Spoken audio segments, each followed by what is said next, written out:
ಬಿಹಾರದಲ್ಲಿ ಬಿಜೆಪಿ ಮೈತ್ರಿಗೆ ಈಗಾಗಲೇ ಜನ ಬಹುಪರಾಕ್ ಅಂತ ಹೇಳಿದ್ದಾರೆ. ಕರ್ನಾಟಕ ಕೇಸರಿ ಮನೆಯಲ್ಲೂ ಕೂಡ ಇದು ನವೋತ್ಸಾಹ ತುಂಬಿದೆ. ಇದೇ ನಿಟ್ಟಿನಲ್ಲಿ ಕೊಪ್ಪಳಕ್ಕೆ ಪ್ರಧಾನಿ ಮೋದಿ ಹಾಗೂ ಭಾಗವತ್ ಬರ್ತಾರಾ ಅನ್ನುವಂತ ಒಂದು ಪ್ರಶ್ನೆ ಈಗ ಮೂಡ್ತಾ ಇರೋ ಹೊಸದೊಂದು ರಾಜಕೀಯ ಚದುರಂಗದಾಟ ಹಾಗಾದ್ರೆ ಶುರುನಾ ಅನ್ನುವಂತ ಪ್ರಶ್ನೆ ಈಗ ಕಾಡ್ತಾ ಇದೆ.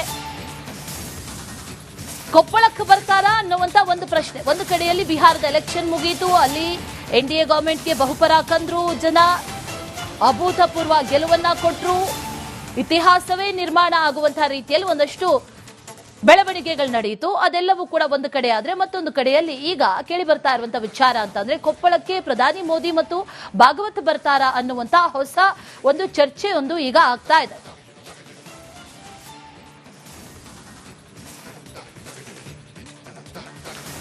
ಇಂಥದ್ದೊಂದು ಚರ್ಚೆ ಅಂತೂ ಆಗ್ತಾ ಇದೆ. ಕೊಪ್ಪಳಕ್ಕೆ ಪ್ರಧಾನಿ ಮೋದಿ ಭಾಗವತ್ ಬರ್ತಾರಾ ಅನ್ನುವಂತ ಪ್ರಶ್ನೆ 2026ರ ಮಾರ್ಚ್ನಲ್ಲಿ ಹಾಗಾದ್ರೆ ಮೋದಿ ಮತ್ತೆ ಕರ್ನಾಟಕಕ್ಕೆ ಬರ್ತಾರಾ?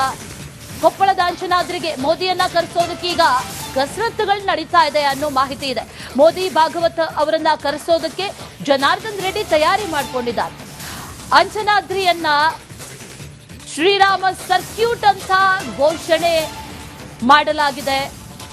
1350 ಕೋಟಿ ರೂಪಾಯಿ ವೆಚ್ಚದಲ್ಲಿ ಅಂಚನಾದ್ರಿ ಅಭಿವೃದ್ಧಿಗೆ ಪ್ಲಾನ್ ಕೂಡ ಮಾಡಿಕೊಂಡಿದ್ದಾರೆ. ಮಾರ್ಚ್ ಅಥವಾ ಏಪ್ರಿಲ್ನಲ್ಲಿ ಮೋದಿ ಹಾಗೂ ಭಾಗವತ್ ಅವರನ್ನ ಕರೆಸಬೇಕು ಅನ್ನುವಂತ ನಿಟ್ಟಿನಲ್ಲಿ ಒಂದಷ್ಟು ತಯಾರಿಗಳು, ಒಂದಷ್ಟು ಯೋಚನೆಗಳು ಈಗ ನಡೀತಾ ಇದೆ ಅನ್ನುವಂತ ಮಾಹಿತಿ ಸದ್ಯಕ್ಕಿದೆ.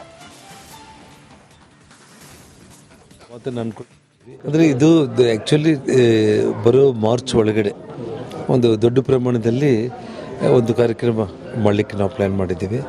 ಅದಕ್ಕೆ ವಿಶೇಷವಾಗಿ ನಮ್ಮ ಮೋಹನ್ ಭಾಗವತ್ ಅವರು ಪ್ರಧಾನಮಂತ್ರಿಗಳು ಬರುವಂಥ ಒಂದು ಇದಕ್ಕೆ ಒಂದು ಯೋಜನೆ ಮಾಡಿಕೊಂಡಿದ್ದೀವಿ. ಸೊ ಅದನ್ನು ನಾನು ಮುಂದೆ ಬರೋ ದಿನಗಳಲ್ಲಿ ನಾನು ತಿಳಿಸ್ತೇನೆ. ಇವಾಗ ನೋಡಿ, ಶ್ರೀರಾಮ ಸರ್ಕ್ಯೂಟ್ ಅಂತೇಳಿ ಇವತ್ತು ಈಗಾಗಲೇ ಸನ್ಮಾನ್ಯ ಪ್ರಧಾನಮಂತ್ರಿಗಳು ನರೇಂದ್ರ ಮೋದಿ ಅವರು ಮೊದಲು ಪ್ರಧಾನಮಂತ್ರಿ ಆದ ತಕ್ಷಣ ಶ್ರೀರಾಮ ಸರ್ಕ್ಯೂಟ್ ಅಂತ ಅವರು ಅನೌನ್ಸ್ ಮಾಡಿದರು. ಅದರಲ್ಲಿ ನಮ್ಮ ಅಂಜನಾದ್ರಿ ಕೂಡ ಒಂದು ಭಾಗ. ಇವಾಗ ಈಗಾಗಲೇ ನಾನೇನು ಪ್ರಪೋಸಲ್ನ ಗಂಗಾವತಿ ನಗರ ಮತ್ತು ಅಂಜನಾದ್ರಿ ಅಭಿವೃದ್ಧಿಗೋಸ್ಕರ ಪ್ರಪೋಸಲ್ ಕೊಟ್ಟಿದ್ದೀನಿ. 2 ದಿವಸಗಳ ಹಿಂದೆಯೇ ಗಂಗಾವತಿ ನಗರದ ಒಂದು ವಿಶೇಷ ಯೋಜನೆಯನ್ನು 500 ಕೋಟಿಯಲ್ಲಿ ಕೇಂದ್ರಕ್ಕೆ ರಾಜ್ಯ ಸರ್ಕಾರ ಕಳಿಸಿದ್ದಾರೆ.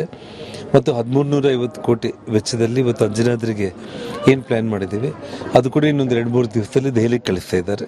ಅದು ಹೋದ ತಕ್ಷಣ ನಾನು ದೆಹಲಿಯಲ್ಲಿ ಕುಂತು ಹಿರಿಯರ ಹತ್ರ ಮಾತಾಡಿಬಿಟ್ಟು ಆ ಒಂದು ಸ್ಯಾಂಕ್ಷನ್ ಮಾಡಿಸ್ಕೊಂಡು ಬಂದು ಈ ಭಾಗದ ಒಂದು ಅಭಿವೃದ್ಧಿಗೆ ವಿಶೇಷವಾಗಿ ಏನು ನಾವು ಅಯೋಧ್ಯೆ ತಿರುಪತಿ ಅಂತೇಳಿ ಬಿಹಾರದಲ್ಲಿ ಬಿಜೆಪಿ ಮೈತ್ರಿಗೆ ಈಗಾಗಲೇ ಜನ ಬಹುಪರಾಕ್ ಅಂತ ಹೇಳಿದ್ದಾರೆ. ಕರ್ನಾಟಕ ಕೇಸರಿ ಮನೆಯಲ್ಲೂ ಕೂಡ ಇದು ನವೋತ್ಸಾಹ ತುಂಬಿದೆ. ಇದೇ ನಿಟ್ಟಿನಲ್ಲಿ ಕೊಪ್ಪಳಕ್ಕೆ ಪ್ರಧಾನಿ ಮೋದಿ ಹಾಗೂ ಭಾಗವತ್ ಬರ್ತಾರಾ ಅನ್ನುವಂತ ಒಂದು ಪ್ರಶ್ನೆ ಈಗ ಮೂಡ್ತಾ ಇರೋ ಹೊಸದೊಂದು ರಾಜಕೀಯ ಚದುರಂಗದಾಟ ಹಾಗಾದ್ರೆ ಶುರುನಾ ಅನ್ನುವಂತ ಪ್ರಶ್ನೆ ಈಗ ಕಾಡ್ತಾ ಇದೆ. ಕೊಪ್ಪಳಕ್ಕೆ ಬರ್ತಾರಾ ಅನ್ನುವಂತ ಒಂದು ಪ್ರಶ್ನೆ. ಒಂದು ಕಡೆಯಲ್ಲಿ ಬಿಹಾರದ ಎಲೆಕ್ಷನ್ ಮುಗಿಯಿತು, ಅಲ್ಲಿ ಎನ್ಡಿಎ ಗವರ್ಮೆಂಟ್ಗೆ ಬಹುಪರಾಕ್ ಅಂದ್ರು ಜನ, ಅಭೂತಪೂರ್ವ ಗೆಲುವನ್ನ ಕೊಟ್ಟರು, ಇತಿಹಾಸವೇ ನಿರ್ಮಾಣ ಆಗುವಂತಹ ರೀತಿಯಲ್ಲಿ ಒಂದಷ್ಟು ಬೆಳವಣಿಗೆಗಳು ನಡೆಯಿತು. ಅದೆಲ್ಲವೂ ಕೂಡ ಒಂದು ಕಡೆ ಆದ್ರೆ ಮತ್ತೊಂದು ಕಡೆಯಲ್ಲಿ ಈಗ ಕೇಳಿ ಬರ್ತಾ ಇರುವಂತಹ ವಿಚಾರ ಅಂತಂದ್ರೆ ಕೊಪ್ಪಳಕ್ಕೆ ಪ್ರಧಾನಿ ಮೋದಿ ಮತ್ತು ಭಾಗವತ್ ಬರ್ತಾರಾ ಅನ್ನುವಂತ ಹೊಸ ಒಂದು ಚರ್ಚೆ ಒಂದು ಈಗ ಆಗ್ತಾ ಇದೆ.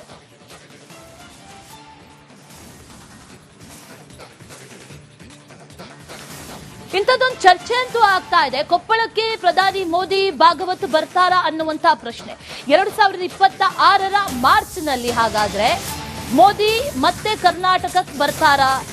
ಕೊಪ್ಪಳದ ಅಂಚನಾದ್ರಿಗೆ ಮೋದಿಯನ್ನ ಕರೆಸೋದಕ್ಕೆ ಈಗ ಕಸರತ್ತುಗಳು ನಡೀತಾ ಇದೆ ಅನ್ನೋ ಮಾಹಿತಿ ಇದೆ. ಮೋದಿ ಭಾಗವತ್ ಅವರನ್ನ ಕರೆಸೋದಕ್ಕೆ ಜನಾರ್ದನ್ ರೆಡ್ಡಿ ತಯಾರಿ ಮಾಡಿಕೊಂಡಿದ್ದಾರೆ. ಅಂಚನಾದ್ರಿಯನ್ನ ಶ್ರೀರಾಮ ಸರ್ಕ್ಯೂಟ್ ಅಂತ ಘೋಷಣೆ ಮಾಡಲಾಗಿದೆ. 1350 ಕೋಟಿ ರೂಪಾಯಿ ವೆಚ್ಚದಲ್ಲಿ ಅಂಚನಾದ್ರಿ ಅಭಿವೃದ್ಧಿಗೆ ಪ್ಲಾನ್ ಕೂಡ ಮಾಡಿಕೊಂಡಿದ್ದಾರೆ. ಮಾರ್ಚ್ ಅಥವಾ ಏಪ್ರಿಲ್ನಲ್ಲಿ ಮೋದಿ ಹಾಗೂ ಭಾಗವತ್ ಅವರನ್ನ ಕರೆಸಬೇಕು ಅನ್ನುವಂತ ನಿಟ್ಟಿನಲ್ಲಿ ಒಂದಷ್ಟು ತಯಾರಿಗಳು, ಒಂದಷ್ಟು ಯೋಚನೆಗಳು ಈಗ ನಡೀತಾ ಇದೆ ಅನ್ನುವಂತ ಮಾಹಿತಿ ಸದ್ಯಕ್ಕಿದೆ. ಅಂದರೆ ಇದು ಆ್ಯಕ್ಚುಲಿ ಬರೋ ಮಾರ್ಚ್ ಒಳಗಡೆ ಒಂದು ದೊಡ್ಡ ಪ್ರಮಾಣದಲ್ಲಿ ಒಂದು ಕಾರ್ಯಕ್ರಮ ಮಾಡಲಿಕ್ಕೆ ನಾವು ಪ್ಲ್ಯಾನ್ ಮಾಡಿದ್ದೀವಿ. ಅದಕ್ಕೆ ವಿಶೇಷವಾಗಿ ನಮ್ಮ ಮೋಹನ್ ಭಾಗವತ್ ಅವರು ಪ್ರಧಾನಮಂತ್ರಿಗಳು ಬರುವಂಥ ಒಂದು ಇದಕ್ಕೆ ಒಂದು ಯೋಜನೆ ಮಾಡ್ಕೊಂಡಿದ್ದೀವಿ. ಸೊ ಅದನ್ನು ನಾನು ಮುಂದೆ ಬರೋ ದಿನಗಳಲ್ಲಿ ನಾನು ತಿಳಿಸ್ತೇನೆ. ಇವಾಗ ನೋಡಿ, ಶ್ರೀರಾಮ ಸರ್ಕ್ಯೂಟ್ ಅಂತೇಳಿ ಇವತ್ತು ಈಗಾಗಲೇ ಸನ್ಮಾನ್ಯ ಪ್ರಧಾನಮಂತ್ರಿಗಳು ನರೇಂದ್ರ ಮೋದಿಯವರು ಮೊದಲು ಪ್ರಧಾನಮಂತ್ರಿ ಆದ ತಕ್ಷಣ ಶ್ರೀರಾಮ ಸರ್ಕ್ಯೂಟ್ ಅಂತ ಅವರು ಅನೌನ್ಸ್ ಮಾಡಿದರು. ಅದರಲ್ಲಿ ನಮ್ಮ ಅಂಜನಾದ್ರಿ ಕೂಡ ಒಂದು ಭಾಗ. ಇವಾಗ ಈಗಾಗಲೇ ನಾನೇನು ಪ್ರಪೋಸಲ್ನ ಗಂಗಾವತಿ ನಗರ ಮತ್ತು ಅಂಜನಾದ್ರಿ ಅಭಿವೃದ್ಧಿಗೋಸ್ಕರ ಪ್ರಪೋಸಲ್ ಕೊಟ್ಟಿದ್ದೀನಿ. 2 ದಿವಸಗಳ ಹಿಂದೆಯೇ ಗಂಗಾವತಿ ನಗರದ ಒಂದು ವಿಶೇಷ ಯೋಜನೆಯನ್ನು 500 ಕೋಟಿಯಲ್ಲಿ ಕೇಂದ್ರಕ್ಕೆ ರಾಜ್ಯ ಸರ್ಕಾರ ಕಳಿಸಿದ್ದಾರೆ. ಮತ್ತು 1350 ಕೋಟಿ ವೆಚ್ಚದಲ್ಲಿ ಇವತ್ತು ಅಂಜನಾದ್ರಿಗೆ ಏನು ಪ್ಲ್ಯಾನ್ ಮಾಡಿದ್ದೀವಿ ಅದು ಕೂಡ ಇನ್ನೊಂದು 2-3 ದಿವಸದಲ್ಲಿ ದೆಹಲಿಗೆ ಕಳಿಸ್ತಾ ಇದ್ದಾರೆ. ಅದು ಹೋದ ತಕ್ಷಣ ನಾನು ದೆಹಲಿಯಲ್ಲಿ ಕುಂತು ಹಿರಿಯರ ಹತ್ರ ಮಾತಾಡಿಬಿಟ್ಟು ಆ ಒಂದು ಸ್ಯಾಂಕ್ಷನ್ ಮಾಡಿಸ್ಕೊಂಡು ಬಂದು ಈ ಭಾಗದ ಒಂದು ಅಭಿವೃದ್ಧಿಗೆ ವಿಶೇಷವಾಗಿ ಏನು ನಾವು ಅಯೋಧ್ಯೆ ತಿರುಪತಿ ಅಂತೇಳಿ ಬಿಹಾರದಲ್ಲಿ ಬಿಜೆಪಿ ಮೈತ್ರಿಗೆ ಈಗಾಗಲೇ ಜನ ಬಹುಪರಾಕ್ ಅಂತ ಹೇಳಿದ್ದಾರೆ. ಕರ್ನಾಟಕ ಕೇಸರಿ ಮನೆಯಲ್ಲೂ ಕೂಡ ಇದು ನವೋತ್ಸಾಹ ತುಂಬಿದೆ. ಇದೇ ನಿಟ್ಟಿನಲ್ಲಿ ಕೊಪ್ಪಳಕ್ಕೆ ಪ್ರಧಾನಿ ಮೋದಿ ಹಾಗೂ ಭಾಗವತ್ ಬರ್ತಾರಾ ಅನ್ನುವಂತ ಒಂದು ಪ್ರಶ್ನೆ ಈಗ ಮೂಡ್ತಾ ಇರೋದು. ಹೊಸದೊಂದು ರಾಜಕೀಯ ಚದುರಂಗದಾಟ ಹಾಗಾದ್ರೆ ಶುರುನಾ ಅನ್ನುವಂತ ಪ್ರಶ್ನೆ ಈಗ ಕಾಡ್ತಾ ಇದೆ. ಕೊಪ್ಪಳಕ್ಕೆ ಬರ್ತಾರಾ ಅನ್ನುವಂತ ಒಂದು ಪ್ರಶ್ನೆ. ಒಂದು ಕಡೆಯಲ್ಲಿ ಬಿಹಾರದ ಎಲೆಕ್ಷನ್ ಮುಗೀತು, ಅಲ್ಲಿ ಎನ್ಡಿಎ ಗವರ್ಮೆಂಟ್ಗೆ ಬಹುಪರಾಕ್ ಅಂದ್ರು ಜನ, ಅಭೂತಪೂರ್ವ ಗೆಲುವನ್ನ ಕೊಟ್ರು, ಇತಿಹಾಸವೇ ನಿರ್ಮಾಣ ಆಗುವಂತಹ ರೀತಿಯಲ್ಲಿ ಒಂದಷ್ಟು ಬೆಳವಣಿಗೆಗಳು ನಡೆಯಿತು. ಅದೆಲ್ಲವೂ ಕೂಡ ಒಂದು ಕಡೆ ಆದ್ರೆ, ಮತ್ತೊಂದು ಕಡೆಯಲ್ಲಿ ಈಗ ಕೇಳಿ ಬರ್ತಾ ಇರುವಂತಹ ವಿಚಾರ ಅಂತಂದ್ರೆ ಕೊಪ್ಪಳಕ್ಕೆ ಪ್ರಧಾನಿ ಮೋದಿ ಮತ್ತು ಭಾಗವತ್ ಬರ್ತಾರಾ ಅನ್ನುವಂತ ಹೊಸ ಒಂದು ಚರ್ಚೆಯೊಂದು ಈಗ ಆಗ್ತಾ ಇದೆ.